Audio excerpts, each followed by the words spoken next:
Be exactly what you want to be without all of the fear around you. We have to stand up together. Good morning, good morning, good morning. Or whatever time of day you happen to be watching this. Great to be back in the studio. I hope everybody had a wonderful 4th of July. We had a great time. Took a week off with the show. And went and hung out with my buddy. Just bought a brand new house, and we got to go hang out with him. We got to see an unbelievable off the back dock fireworks display.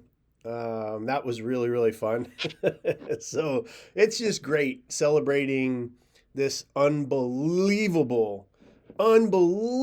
amazing country that's been able to withstand so many things over the last 250 years. I'm so proud to be an American.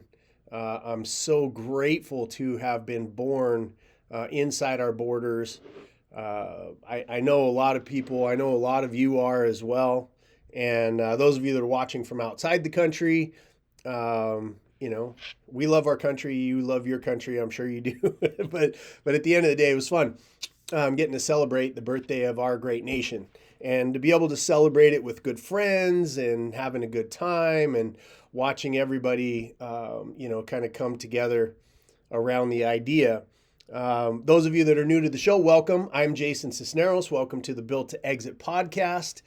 We do this every single weekend, every single Saturday at 9 a.m. Eastern Standard Time. Welcome to my early risers on the West Coast, and to you crazy people. I just saw Australia come in here.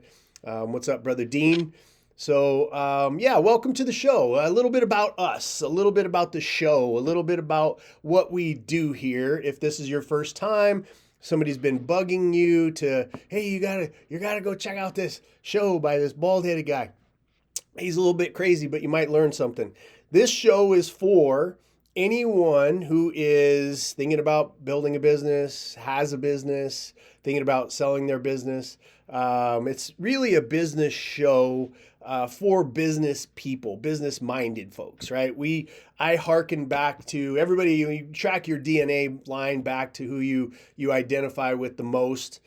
As I realized that, being touched, we'll put it that way, being touched with the entrepreneurial bug, being touched with the entrepreneurial, the business owner bug is very, very, very unique. Okay, it's very unique. And just evidenced by that, we're less than 10% of the world. Less than 10% of the world is producing 60 to 70% of the output of what's going on. The rest are, we talk about ethical capitalism and unethical capitalism. And really, I believe that small and mid-sized companies at 0 employees to 499, 500 and above obviously become large corporations. But my family, we've done some work in those bigger organizations. But my real passion, my real family, where I bought my own freedom was in small and mid-sized companies. I built a number of them. I exited a number of them back in 2019.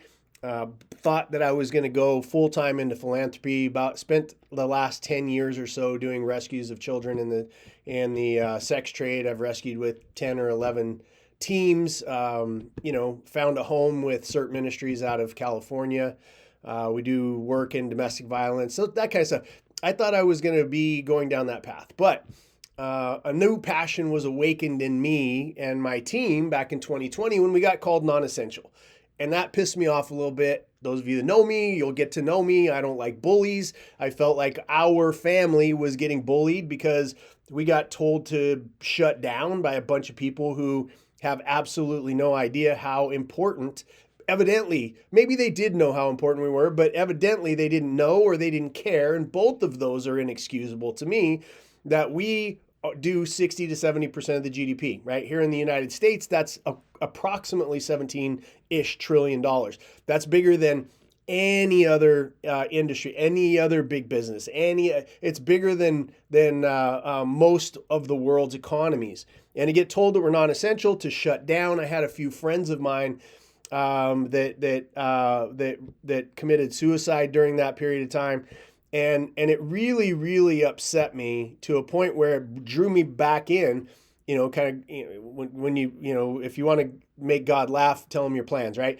My plan was I thought we were going to go do rescues and philanthropy and do that the rest of my life. But this drew me back in to the idea that I have an ability. I don't think a lot of, not everybody has it. My mentors that I've been able to study under, they had the ability to not only, it's a combination you should look out for. The ability to be able to do what you are teaching about, and then the ability to teach it so that people can pick it up and go do it. Well, I found that is one of my passions. It was an unexpected thing, but I love teaching. I love giving away a ton of really valuable information so that my small and medium-sized business brothers and sisters can thrive in a world that really, really does and is set up to take advantage of producers. Okay. And that's what the show is about, right? We did a show. My first podcast I ever did was called The Bald Avenger Show. And it was all around bringing the awareness to child trafficking. And it turned into a pretty cool show. And then we switched over into, another podcast. And now this one, which is really fun. It's been it's been really amazing because it's honed in my people, right? This show may not be for everybody. My advice may not be for everybody because there's a lot of people that are out there. Think about this. 95% of companies that start don't see their 10th birthday. That means that 95% of them go out of business. Go out of business means bankruptcy. It means a lot of things. They're losing their homes. They've lost their family's money. They've lost investor money. They've given it their best shot. Now they failed. The world of small and mid-sized business owners, one thing that the government did, and I don't give the government a lot of credit for a lot of things, but one thing that they did was they figured out that if you have this bug, if you have this DNA defect called being a business owner, if you have it, they realize somewhere along the way that that's all the production, right? That's where the tax money comes from. That's where innovation comes from. That's where, the innovations in military ability comes from, where travel and technology and entertainment and like this, everything spawns from a small and mid-sized business owner, right? Everything spawns from that DNA quirk called being a merchant, right? Harken back to the old days, right? That's where I believe we are descendants of other merchants, and we've improved the world, demonstrably improved the world, right? And it's been a business every single time. So as we look at that and we see that and I saw what was going on, I decided to just go back in and be sort of hardcore. My wife and I buy and sell companies all the time. We're in several different verticals at any one time. We're in the game. I have the ability to teach. I've learned a lot of shit by failing. I bankrupted, just full disclosure, because a lot of people, I think, that do these kinds of talks and shows and things like that, they want to act like they're the golden child and everything that they touch turns to gold. That's not the way it is in real life, right? You're going to fail far more times than you're going to succeed.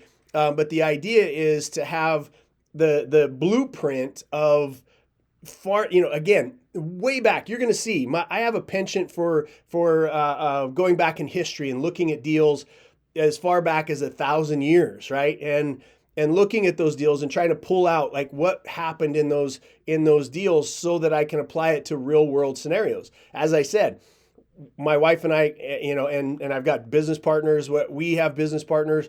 We're in business right now. So we're facing the same things you are. We're facing what's going to happen with AI. We're facing what's going to happen with tariffs. We're facing what's going on with the tax code. We're going on what's happening with Democrats, Republicans, who are going to be in office. All of the same things. And the private equity world and what's happening, because we are building assets and machines that we are looking to sell to other people. So learning that, understanding that, this is what the show is about. This is really what the brand we started as Anton J, still have Anton J, but this is a branch of it called Built to Exit.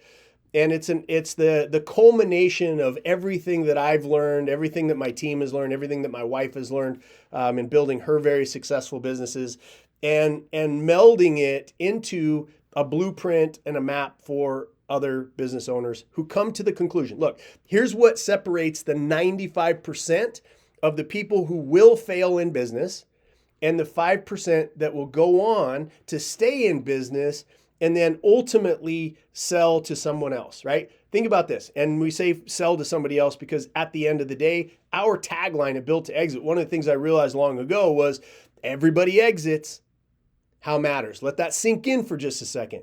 I don't care. Look, none of us are getting out of this thing alive, as they like to say. So that means that our business is going to transfer ownership. It's going to transfer to someone else at some point in time. Either that's involuntary, which is the failure, dictated, which means you are going to allow the other side of the table to negotiate. Sometimes that is bankruptcy. Sometimes that is succession. Sometimes or your kids are going to fight over it when you're gone because you didn't do your job as a leader to polish something up to pass it on, not being a mess. Or you go the custom tailored route. Took me 4 or 5 massive failures to understand, there's people who buy businesses. There's people who buy businesses day in and day out. They're really, really good at it. Private equity firms are kind of like the top 500 to 800, okay? There's a lot of private equity firms right now that should not be calling themselves private equity firms. But the top ones are really good at what they do. And so it dawned on me, a little bit of a thick skull, model what they do, right? Model what they do and formulate my companies that a lot of people attach their identity to. Nope, it's a machine that creates cash that I need to be building for somebody. If everybody exits how matters, I need to build it into a machine that somebody else is going to acquire so that they can keep that cash flow going on for themselves. That's it. It's not daddy issue. It's not a place for you to solve daddy issues, mommy issues, childhood trauma, prejudices or all of those things. It's not a place for that. It's a place for you to be professional and for you to be calculated and ice cold in your direction.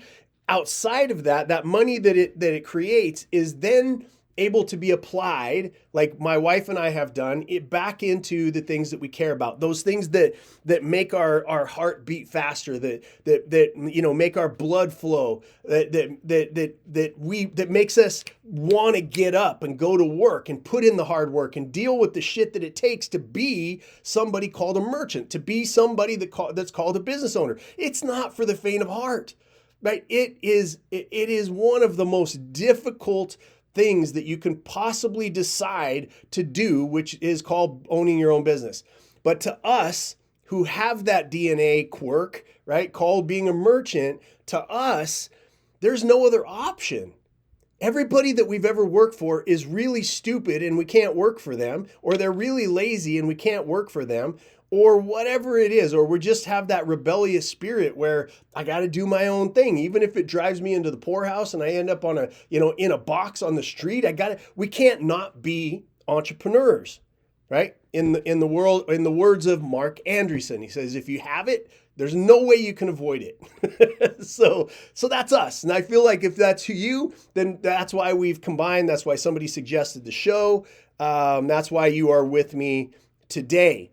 Hi, my name is Jason Sisneros, founder and chairman of Built to Exit, a world-class business consulting firm that's helped hundreds of clients and thousands of business owners fix, scale, and successfully master their companies. Let me ask you a question. Are you serious about changing the direction of your business, but you don't have the funds to bring in a high-level consulting team? Well, then keep watching. We created the Built to Exit system specifically for entrepreneurs like you. Whether you're a startup trying to avoid costly mistakes or a seasoned owner stuck in a plateau or a downturn. This do-it-yourself system is your answer. Now, this course isn't easy. It's not a gimmick. It's not sugar-coated motivational feel-good fest if you know me at all. It's a graduate level masterclass built from decades of business ownership, consulting, and real-world results. If you're willing to do the work and follow the blueprint we use with companies that pay us 5 and 6 figures, you will finally have a system that gives you time freedom, financial control, and a clear path to a successful exit. So if you're serious about building a business that works with or without you, go to www.b2xsystem.com right now, because everybody exits. The only question is how.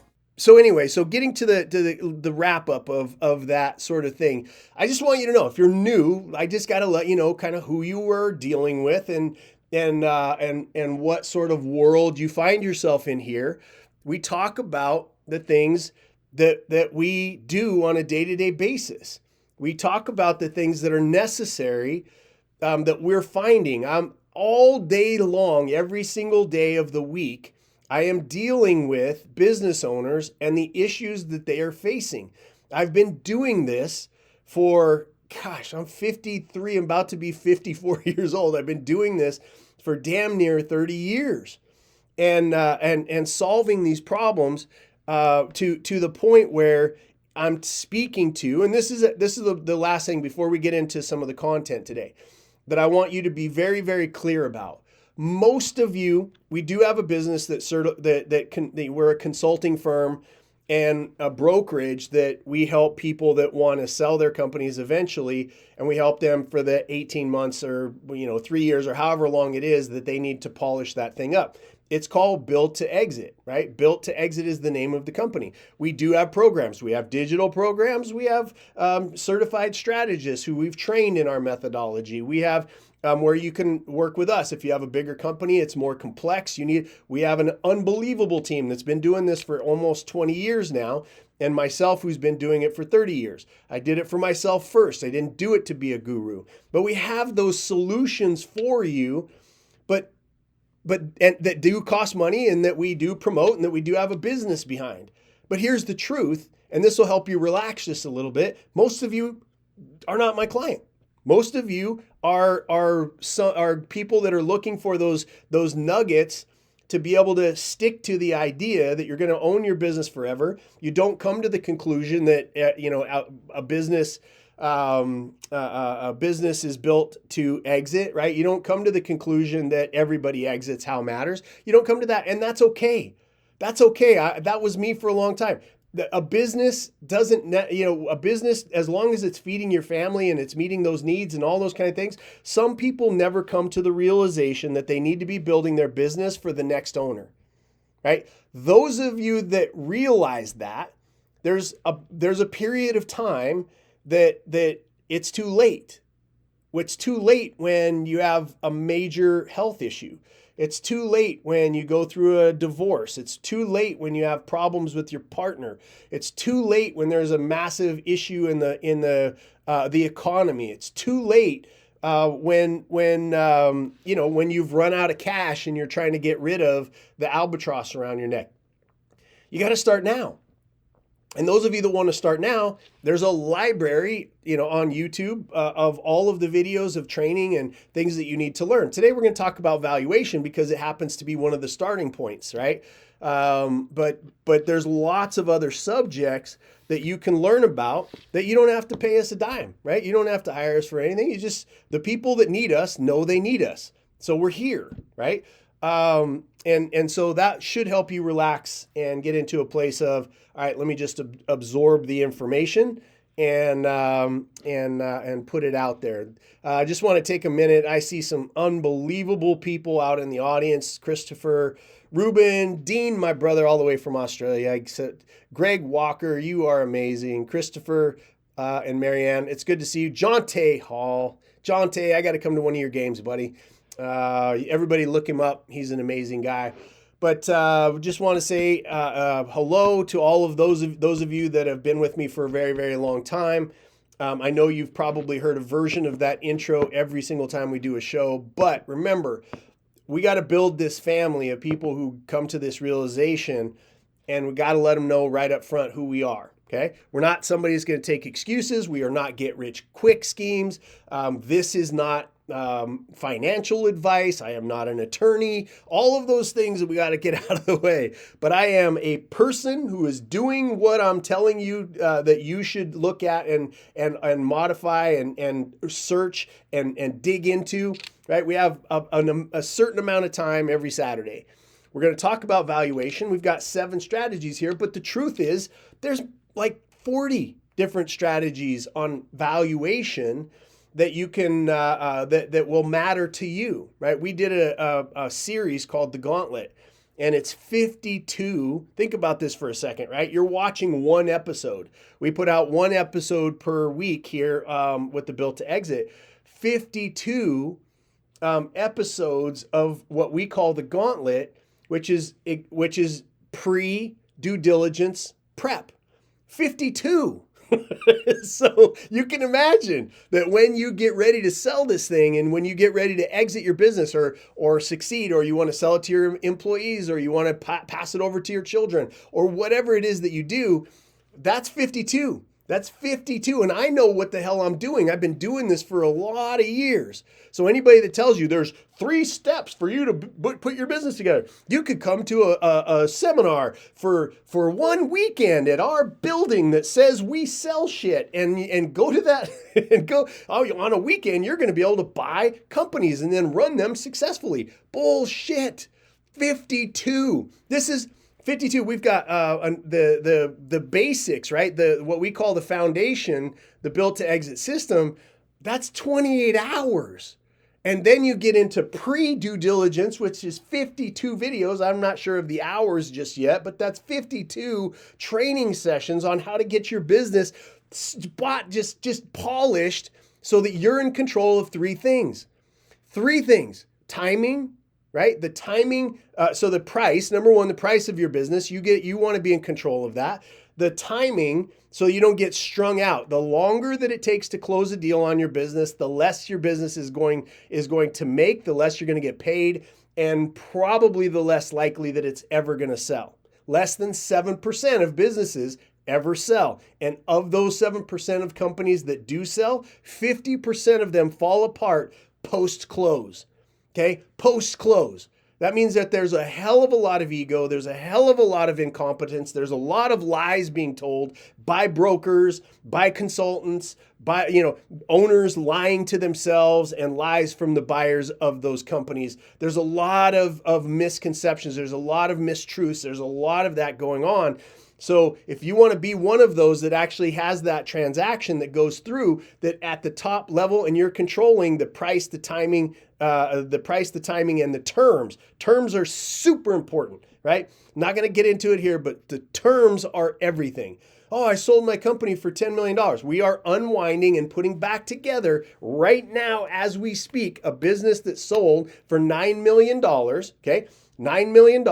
The people that bought it put out about $600,000 and then took control of that business, sold all the assets, and they're now in bankruptcy, and the owners have to take that back over if they want to, right? If they want to rebuild what took them 20 years to build, they're going to have put it back together and refi, and all they got out of it was $600,000, okay? That's what happens.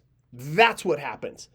And it's complete and total bullshit that you can go for a weekend and you can learn how to buy and you can learn how to sell and you can learn how to prep your business up. Stop beating up. If you find somebody, because we're not the only ones that know what we're doing, right? We're the best looking, right? Best crew, like best everything, because that's my brand. But we're not the only ones, right? There's a way, just a little due diligence, and I'm going to jump into the content, I promise, right? Little due diligence. Anybody that is doing, make sure that they have done a deal before. Okay. Anybody that talks to you about selling. I have friends of mine that are close to mine that I have put $10+ million in their pocket, who got talked to by somebody else that said, oh, this other person's going to come in and help us for a smaller percentage to help sell the business, right? People that know that we put tens of millions of dollars in their pocket got sold by somebody that was going, oh, we're going to go do a brokerage thing with somebody else because they're 2 points or 3 points cheaper than we are. We're not cheap. We're the best, right? and then go through that process and call me a year later when their business valuation has been chopped in half. Right? Make good decisions. Do your due diligence. Just because somebody is cheaper, just because somebody has offered you money for your business, don't let your emotions high, as Keith Cunningham, my mentor of almost 15 years now, right, says emotions high, intellect low. That means when your emotions are high, you're gonna make stupid ass decisions. When your intellect is high, your emotions are low, and you're gonna make better decisions. All right. I love this stuff. I could go on for days and days and days, and I do. I talk about it all day, every day, 7 days a week, but I love what I do, and I hope you love what you do as well. Let's get into the content. All right, valuation. Remember, keep in mind, these are 7 that I picked, but there's multiple. And as we go through them, we're not gonna be able to go into the intricacies of it, but what these shows do for you is they give you ways of thinking. They give you markers, right? You can come back, you can watch the show and dive in a little bit deeper. Here's one of the things that is going to make you different in this world is you're going to partner up with AI. Right? AI is here to stay. AI is a tool, so you're going to partner up with AI, and you're going to be able to learn things at an accelerated rate. But remember, this is a knowledge play. AI is a knowledge play. It is not an execution play. That's paired with robots, and then we have a whole other issue to deal with. We're in robotics. We're in high tech, high performance compute. This afternoon, I've got a guest coming on my podcast that we'll produce and put out later. But one of the top companies in HPC, right? That is, those of you who don't know what HPC is, it's the thing that AI is able to operate on. It's when people talk about the cloud, what is it? It's just a server, okay? These are advanced. HPC is advanced servers so that you can get more volume and faster speed on what's going on in AI. But when you partner with AI, now you become excellent, right? You become even better because you've paired with the tool. Most people, and you can do that, you can look at it, they've already come out with some research, AI is making people dumber, right? Because it's making people lazy. When you partner up with AI and you keep your intellect sharp and you're making better decisions, that means that you're asking better questions. AI is going to be simply utilized by the people that can ask better questions. So what we do here on this show is we give you better questions to ask, right? I think they're calling them prompts, but it's just questions, right? Or commands. And commands could be talked about in business terms of SOPs. Long story, we did a couple of shows on that. We'll do some more. I'm going to be diving into it with Justin, the guy that in the tech world, who basically built all of the back end for Walmart, et cetera, et cetera. It's going to be a great show. You're going to want to watch it.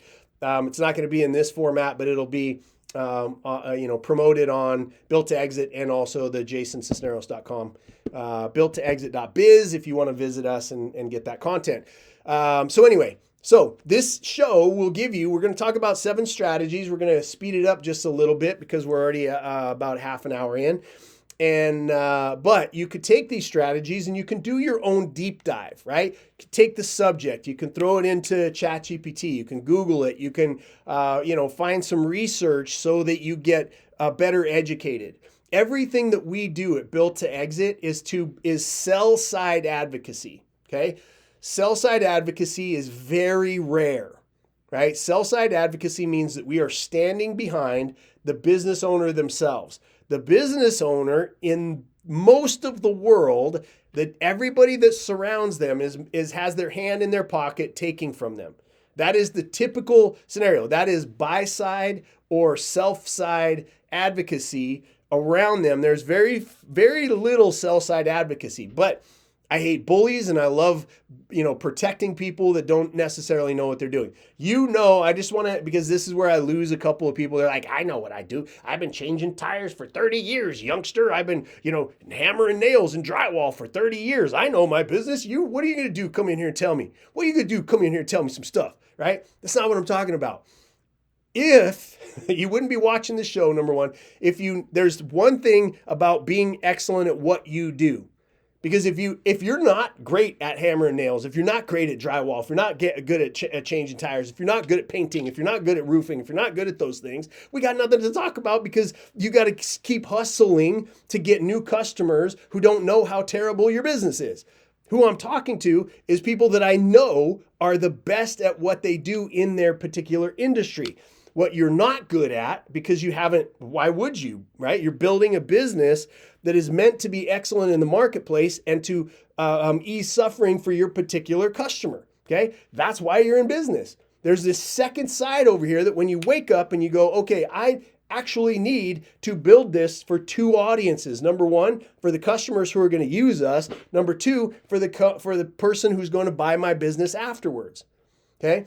And so when you start to go down that path of education, you're going to want to know everything that I know.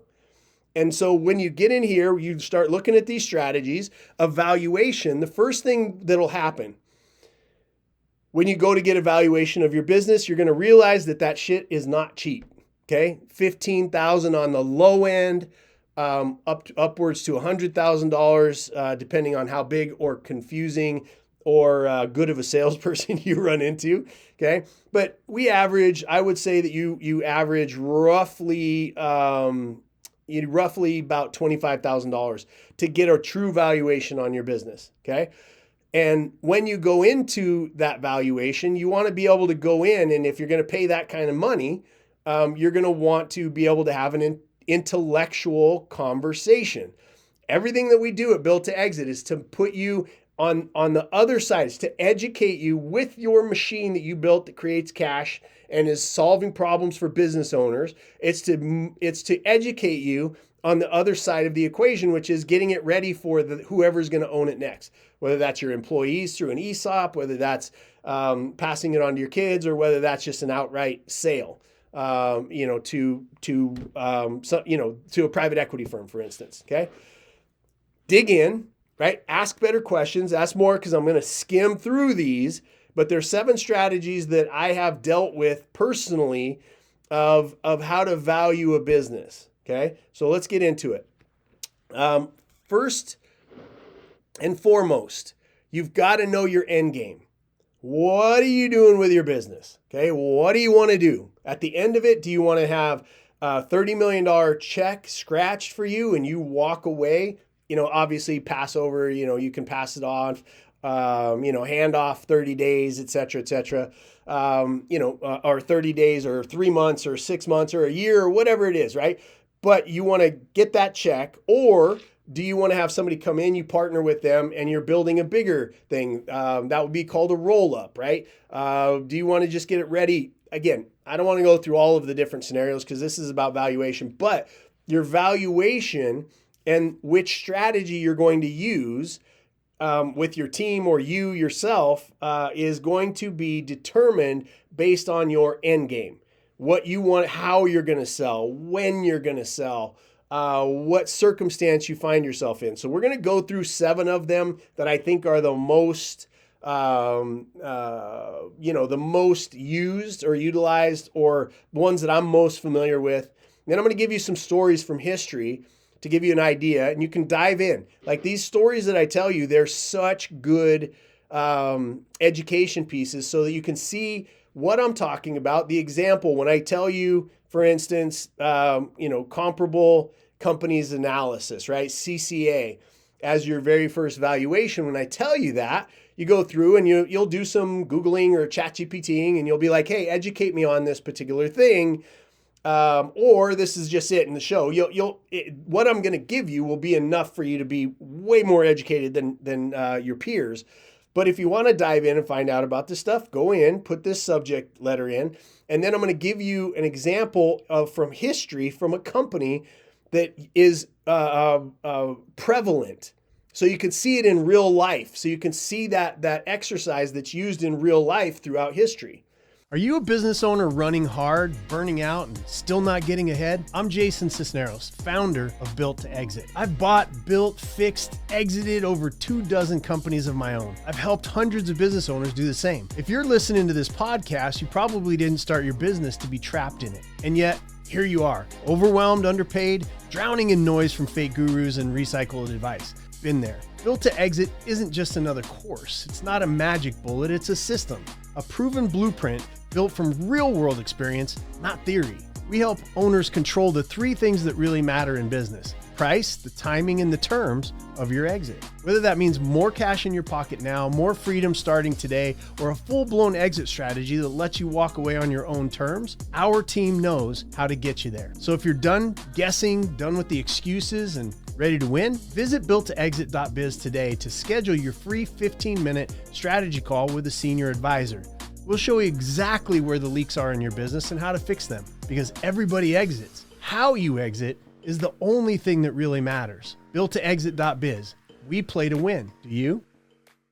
CCA, right? Use financial multiples from similar public companies. This is one of the valuation. By the way, as we get into valuations, when we talk about controlling price, timing, and terms, this is typical valuation. When you start the conversation, you want to control, as the business owner, you want to control the valuation conversation. You don't want somebody coming in because there's strategies, right?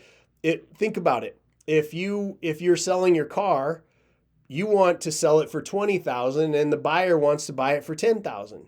It's a very simple concept. So you want to be in control of the valuation conversation, or else somebody else will be. Use financial multiples from similar public companies. You can find deals. Public companies are great because you can go into their books, you can look into their deals. Every single public company, it's called public for a reason, because all of their books, all of their research, they have to put out letters to the investors. It's as transparent of being able to look into a business's inner workings as you're going to be able to find, right? Then you adjust that for growth of your own business. You'll put in your factors, your size and your quirks, the different things about your business, and find real comps to avoid industry hype. Okay. This is a big deal. This concept of industry hype. There's a hype on your side that you want to hype it up to a better multiple, to a higher number. Right now, what's going on in the private equity world, it's unbelievably hyped. Okay.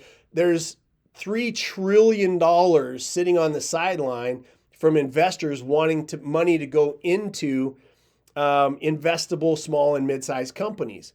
That's a lot of money, and the reason is because the original, and not just the original, but well-run private equity firms have done a great job at buying companies and enhancing their value. Now with $3 trillion sitting around, it's just like any other gold rush where people are coming in and going, "Oh, boom! I'm a private equity firm. Boom! I'm a business broker. Boom! I'm a consultant." All of these say. So you got to vet the quality. You got to vet the quality so that you know the people that you're talking to. There's a big gold rush in this space. And now, it went from 2,000 or 3,000 private equity firms, of which only 800 were really good, to now over 7,000 private equity firms. It is insane out there. So yes, there's a lot of talk. Yes, there's a lot of wasted time. Yes, there's a lot of, but for the most part, there's no more deals getting done. It hasn't increased the pricing on any of the deals. What is increasing pricing is somebody who takes their time and preps it up for a real private equity firm. The base business is still existent and will always be existent because there's always going to be somebody who wants to buy a predictable stream of revenue that has predictable growth into the future. There's always going to be somebody. But most of the destruction is happening because you have you have people who went to a weekend of how to buy a business, selling to somebody who went to a weekend or read a book on how to sell, and they're falling apart, or the deal does happen and the original asset is just falling apart. So valuation here, right?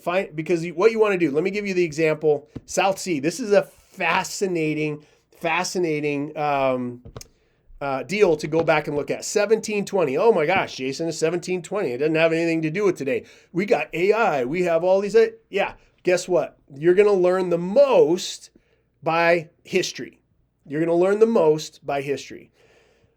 So they overhyped using East India Company multiples of what, and just go, it's a fascinating read. So go into it. The shares exploded, right? There's companies, think Enron, right?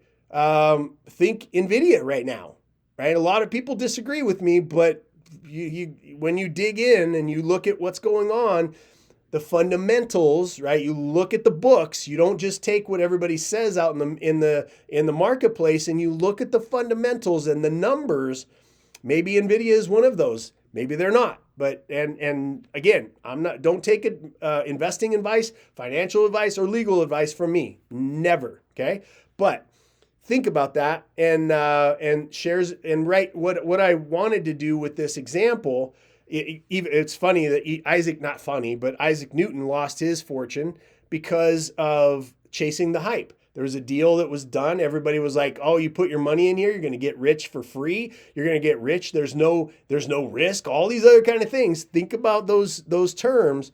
But the biggest issue right now is everybody is telling you the hype that's in the marketplace is private equity will buy any company, which to a certain degree, that's true, right?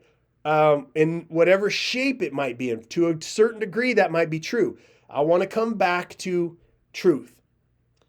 Less than 7% of companies ever sell. 50% of them, it's a higher number, but I say 50% because I can't believe that after they sign the deal and the first money that these things fall apart. Over 50% of those fall apart. Why? Because of the hype.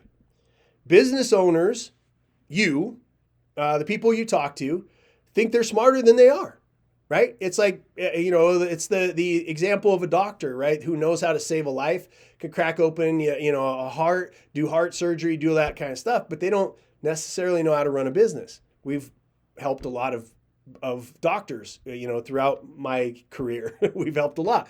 So it's the same thing with a business owner. Just because you're good at your business doesn't mean that you have any idea how to sell your company or how to deal with buyers of your company. So we have a lot of arrogance and ignorance happening on the sell side. And then you have on the buy side, you have a lot of ignorance and arrogance happening as well. That is an overhyped situation. Okay. So if you value your business through this CCA, it gives you a way to have a conversation and to look at your business through a lens of intellect and not emotion. Second one is precedent transactions, very similar to CCA, but this one is where you go in and you dig into recent M&A deals in your industry, right? In your very specific industry. And you adjust that for timing, size, control, premiums. Again, look these up. DeLorean was a really, really great example of this type, okay? DeLorean's assets, again, fascinating business case. DeLorean's assets were benchmarked using prior auto bankruptcies, and buyers scooped up the tech trademark for pennies. Valuation nosedived because they ignored earlier precedent warnings. Okay, there was a lot of precedents to say that DeLorean was not worth what everybody was saying that it was worth. Okay, discounted cash flow. Again, in terms of timing, I want you to look these up, do some research, see how they may or may not apply in your world. This one I want to get to specifically. I put some notes over here to the side so we can dive a little bit further into it. On the discounted cash flow, project future cash flows and discount back. Forward looking, but it's really, really fragile if it's wrong. Okay, dream big, but ground your numbers. And the example that we have for this one is Pony Express in 1860. They projected huge cash flows from speed and contracts. They got crushed, right? This is the problem with projecting out too far because we don't know, right? We just don't know. Imagine if you had a business in the virtual assistant world, and AI comes along. What happens, right? No more business, or very little business, or you have to adjust that business. Whatever it is, it's a surprise, and it's definitely going to interrupt your cash flow. It's definitely going to interrupt your future earnings. Okay, so you got to know about these things. It was a bold vision, does not replace grounded forecasting. Okay, there was no real government contract. The company never on Pony Express, they never secured the exclusive mail contract that they hoped for. There's so much hope, right? Hope is not an effective strategy. There's so much hope that I see business owners trying to apply to their business. Hope is not an effective strategy. It cannot tell you enough. And if you don't know how to put solid numbers behind this, find professionals that can help you, right? Find professionals that can help you. I've got a really great offer for some of you that are in business on this valuation thing here at the end of the presentation. But that contract didn't exist. Think about all the businesses that go, oh, of course we have that. Of course we have that. Of course we have that.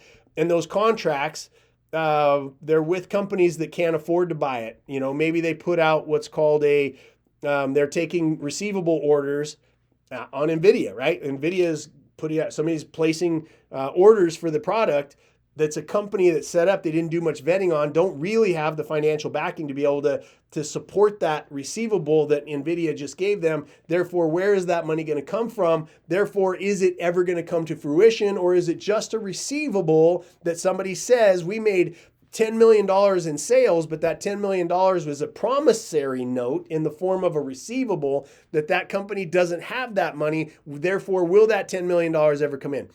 Welcome to Business 101. We don't know, right? But maybe it will. And that is, if you're buying or investing in somebody like NVIDIA, you have to take those into account. Will we be able to collect that money? Will we not be able to collect that money? Is this a farce? Are they trying to pump up the buck? Or is this a real thing? And then I'm going to make a bunch of money because I stuck with it. These are all questions that you should be training yourself to ask yourself, okay? Their estimated costs, low volume estimated cost to operate was $5,000 a month. The mail revenue couldn't cover the cost. It was too little volume, too high overhead, right? These are the deals. The death knell, just 18 months after launch, the transcontinental telegraph was completed. Okay, now it's instant communication through the telegraph instead of the mail. The company went bankrupt, losing an estimated 200,000. This is way back in the 1800s, right? 200,000. Which is 200,000 back then would be $7 million today. Stations sold off, repurposed for other mail or military uses. So that was a fascinating one, worth your time. Okay, I'm going to buzz through the rest of these, so not spend a bunch of time on it. But adjusted book value, update your balance sheets to current market values. It's great for asset-heavy businesses. And this is something that we find a lot when we're doing exit prep, when we're doing foundation work, when we're doing optimization work, when we're doing assessment work, is that so many businesses have assets that they solve the problem with in their business for themselves, and it solved that problem, but it didn't, in their mind, it didn't snap and go, oh, that's an asset that, is kind of a special thing in this industry that nobody else thought of, that can become an IP asset, et cetera, et cetera. So don't overlook your hidden assets. Make sure you're dealing with professionals that can pull that out. Great story on that is the New Bedford whaling fleets. Dig into it, spend some time. Again, a story from the 1800s.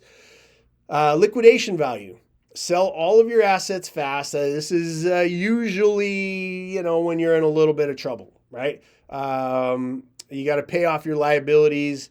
It's used in distressed or exit now scenarios. This is, again, it is a valuation that you want to be ready to face that future. If you want to value your business, you go, okay, well, if I had to close today, right? And I looked at my assets and I go, well, my van is worth $100,000. But if I had to sell it tomorrow, I might get 20 grand out of it because I had to do a fire sale. Liquidation, you want to have that number around. You want to hope you never, ever have to execute on that valuation. Great story, Tucker Car Company. Look into it. Back in 1948. Replacement cost method. Cost of replacing assets with new ones today. If somebody's going to come in your business and they look at all of your assets and they go, okay, well, if I had to replace all of this stuff today, now what they've got to do is they've got to add that into the valuation for a purchase. It's used for unique operations or a crisis reset. Okay, story there. Unbelievable story. I wish we had more time to go into this, but I'm telling you these things so that you can do a little bit of research on your time. Spending time doing this is way more valuable to you than scrolling on Instagram, where there's a bunch of fake gurus and a bunch of fake cars and fake jets. It's not what you want anyway, I don't think. For most of you, what you want is your freedom. You want your time back. You want a paid off house. You want to be able to go, live to 120 and not worry about money and take care of your family. Great story though. Go into it. Leverage buyouts. This is good. Buy with debt, improve the operations, and sell high. Leverage buyouts are something that we like, that we're really, really good at, because the high risk is, do you know how to improve? Do you know how to improve the valuation of a business? This is where, again, the good private equity firms, this is where they're excellent. They know what they're doing. They know how to take a company that you've done the best you can with and improve it by economies of scale, strategies, sales techniques, marketing, different things that they can improve the value. It's high risk to people who don't know what they're doing. This is where we play, my wife and I play, because we know how to improve companies really, really well. Use this model to stress test your worth. Okay, great story, Revco, loaded with debt and a buyout, and the recession crushed the projections. This is the high risk part of it, right? This is the high risk part of it. Is the recession crushed the projections. Something happened outside of our control, their control. Company hit bankruptcy in 1988. It was the first major leverage buyout failure, but also a wake-up call for smarter structuring and exiting at a premium. Lessons there: not every business is leverage buyout material. Again, that's how good are you at your strategies? How good are you at your due diligence? How good is your team at fixing these things? Debt amplifies risk really fast. LBOs magnify both success and failure. If you do a good job with it, you know what you're doing, you look like a genius. Okay. I only learned how to be a genius in this particular area, by the way, by bankrupting several my own companies when I was younger. Okay, that's where I learned how to do this really, really well. Financial engineering is not business execution. Okay, think about that for a second. Just because you close a deal, remember, 7% sell, 50% of those fall apart. Financial engineering, making it look good on paper, does not equal the skill sets of business execution to make a leverage buyout work.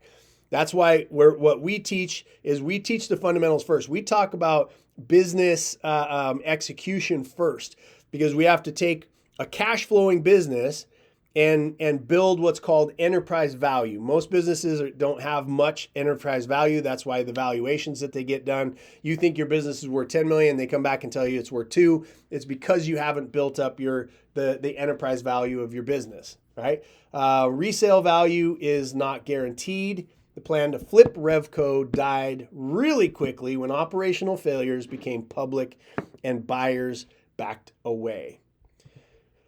Okay, so which one are you using? Every strategy is a tool in your M&A belt. The people that we work with that hire us, we do scenario training and scenario training and scenario training, because the optimized sale of a business really comes down to, there's techniques, don't get me wrong, and it's 20% of the deal, but 80% of deals fall apart because the ignorance and arrogance on either side of the buy.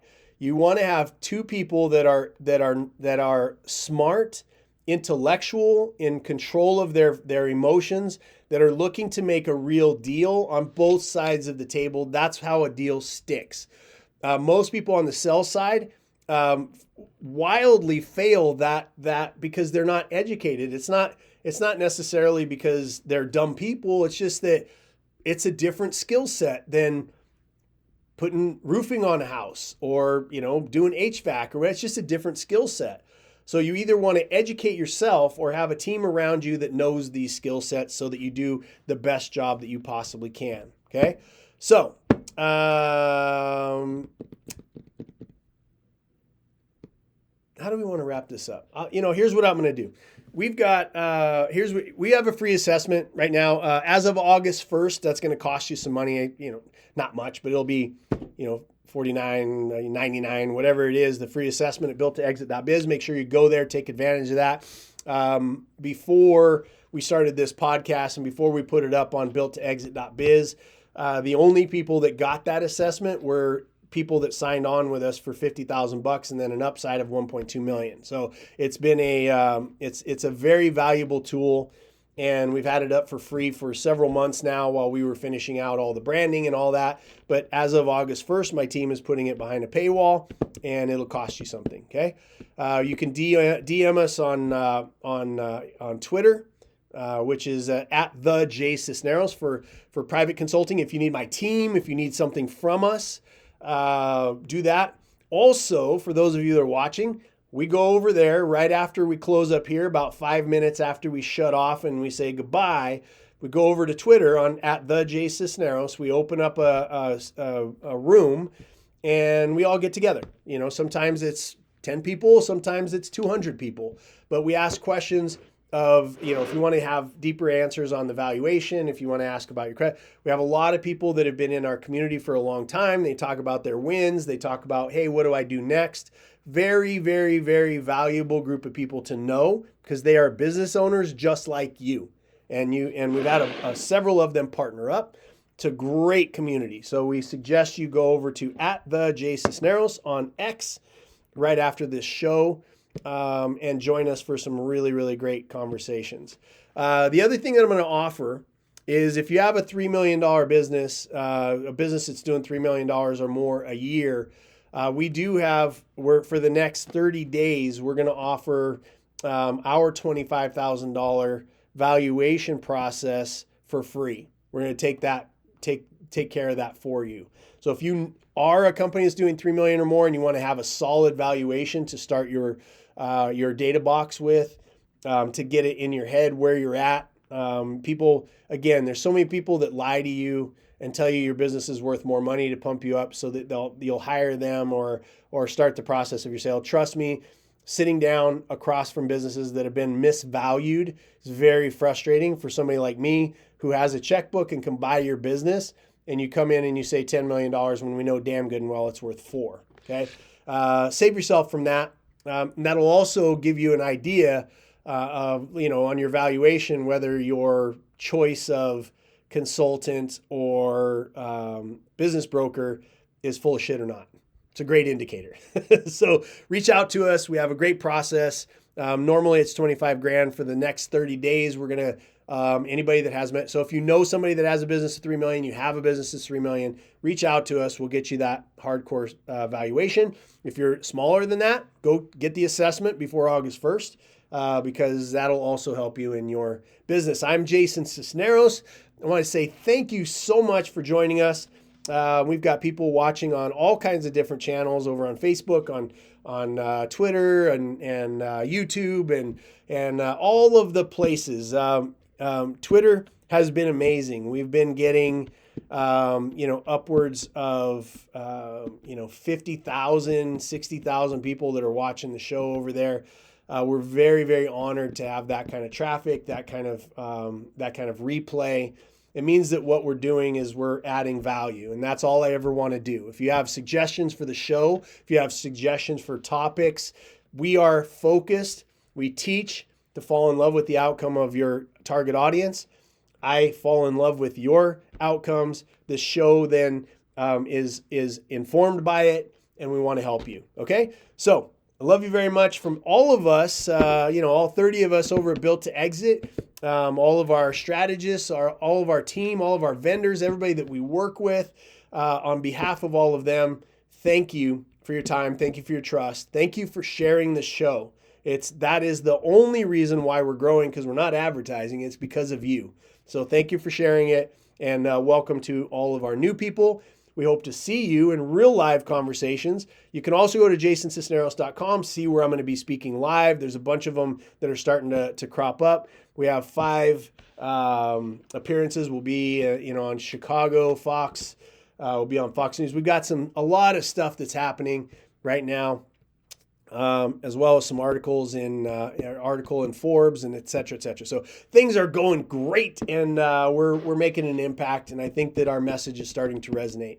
Love you all very much. We'll see you over on Twitter if you want to come and join us, and if not, we'll see you next Saturday, 9 a.m. Eastern Standard Time, just like always, on your favorite place that you pick us up. Talk to you soon.